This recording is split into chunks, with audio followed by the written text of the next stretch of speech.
అందరికీ నమస్తేనుల్లా. తెలంగాణ రాష్ట్రంలో మంత్రులను ముఖ్యమంత్రి బెదిరిస్తాండు, ముఖ్యమంత్రిని మంత్రులు బెదిరిస్తాండ్రు. మంత్రులను గుప్పిట్లో పెట్టుకోవాలని చెప్పేసి ముఖ్యమంత్రి అనుకుంటాడు, ముఖ్యమంత్రిని గుప్పిట్లో పెట్టుకోవాలని చెప్పేసి మంత్రులు అనుకుంటారు. ఇదే కార్యక్రమం కొనసాగుతూ ఉన్నది తెలంగాణ రాష్ట్రంలో. రైట్, మంత్రుల పనితీరు ఎట్లున్నది, మంత్రుల కథ ఎట్లున్నది, మంత్రుల లెక్క ఎట్లున్నది అని చెప్పేసి మంత్రులు కానీ ఎమ్మెల్యేలు కానీ అందరి మీద ఒక నిఘా పెట్టినా నివేదిక తయారు చేపిస్తున్నా అని చెప్పేసి ఏబిసిడి అని చెప్పేసి గ్రేడ్లు కూడా ఇప్పించిండ్రు గతంలో ముఖ్యమంత్రి రేవంత్ రెడ్డి. ఆ గ్రేడ్లు బయట పెట్టగానే మంత్రులందరి గ్రేడ్లు బాగానే బయట పెట్టినావు, అది అధిష్టానం తయారు చేసిందని చెప్పేసి బాగానే చెప్పినావు, మరి మీకే గ్రేడ్ ఇచ్చింది అని చెప్పేసి ఎందుకు బయట పెడతలేవు, ఎందుకు చెప్తలేవు అని చెప్పే వరకు కంగు తిన్నాడట ముఖ్యమంత్రి రేవంత్ రెడ్డి. అయితే ఇక్కడ కిటికీ ఏంటంటే అక్కడ అధిష్టానం తయారు చేపించింది, ఆ ఏదైతే ఉన్నదో అధిష్టానం నిఘా పెట్టి అధిష్టానం తయారు చేపించింది ఈ నివేదిక ఏబిసిడి అని చెప్పేసి గ్రేడ్లు ఇచ్చింది అని చెప్పేసి డి గ్రేడ్లో దాదాపు ఒక 4 మంత్రుల పేర్లు ఉన్నాయని చెప్పేసి దాన్ని బయట పెట్టే ప్రయత్నం చేసేవారకల్లా ఆ మంత్రులు అట్లా రివర్స్ సమాధానం చెప్పేవారకల్లా రేవంత్ రెడ్డికి ఏం చేయాలనో అర్థం కాలేదట.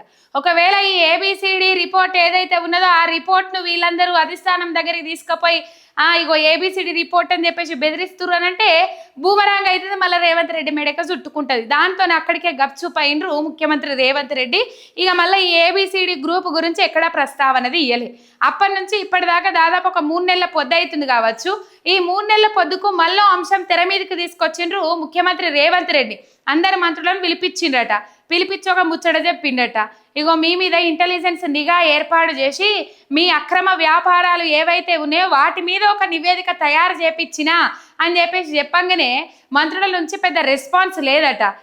రెస్పాన్స్ లేకపోవడంతో మళ్ళీ రివర్స్ మంత్రుల నుంచి వచ్చిన సమాధానాన్ని ప్రశ్నలు విని రేవంత్ రెడ్డి అవాక్కయిండట. ఏంటంటే దాదాపు మీ అక్రమ వ్యాపారాలు ఏవైతే ఉన్నాయో వ్యాపారాల చిట్టా నా దగ్గర ఉన్నది, ఆ వ్యాపారాల వివరాలన్నీ నా దగ్గర ఉన్నాయి, మీ అక్రమ దందాల వివరాలన్నీ నా దగ్గర ఉన్నాయి అని చెప్పేసి మంత్రులను బెదిరించి మంత్రులను గుప్పిట్లోకి పెట్టుకొని అజ్జేద్దామని చూస్తారు. ఈ మధ్య కాలంలో ముచ్చట్లు బాగా వినబడతా ఉన్నాయి. మంత్రులకు ఎమ్మెల్యే ముఖ్యమంత్రి ఇంటలేడు, ముఖ్యమంత్రికి మంత్రులు ఇంటలేడు, ఎమ్మెల్యేలు వీళ్ళు ఎవరికి ఇంటలేరు అనే ముచ్చట్లు అయితే తెర మీదకి వస్తూ ఉన్నాయి. మెయిన్గా రేవంత్ రెడ్డిని ఎమ్మెల్యేలే దూరం పెట్టిరనే అంశాలు అయితే వినబడతా ఉన్నాయి. అయితే ఇదంతా ఇట్లుండగా వీళ్ళందరినీ మంత్రులందరినీ గుప్పిట్లో పెట్టుకోవడానికి రేవంత్ రెడ్డి ప్లాన్ చేసిండ్రు.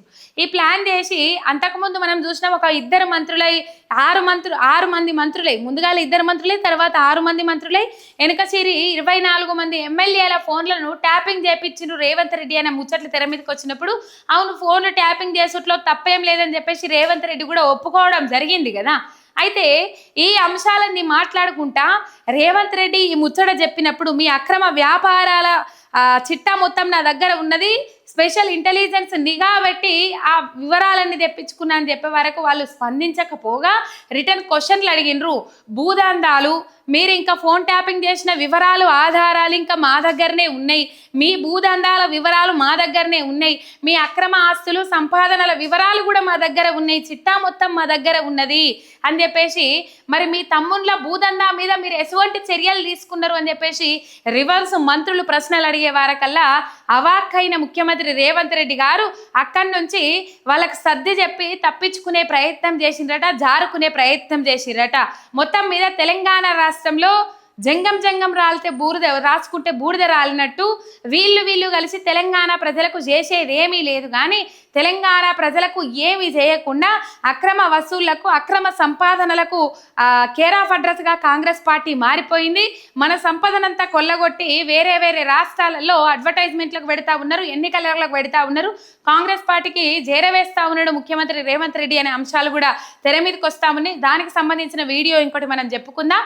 మొత్తం మీద రేవంత్ రెడ్డి మాటలకు గాను మంత్రుల నుంచి వచ్చిన సమాధానం విని ముఖ్యమంత్రి రేవంత్ రెడ్డి షాక్ అయ్యి అక్కడి నుంచి మెల్లగా జారుకొని ఈ రిపోర్ట్ ఈ నివేదిక ఏదైతే ఉన్నదో దానికి తాత్కాలిక బ్రేక్ వేసిండ్రట ముఖ్యమంత్రి రేవంత్ రెడ్డి.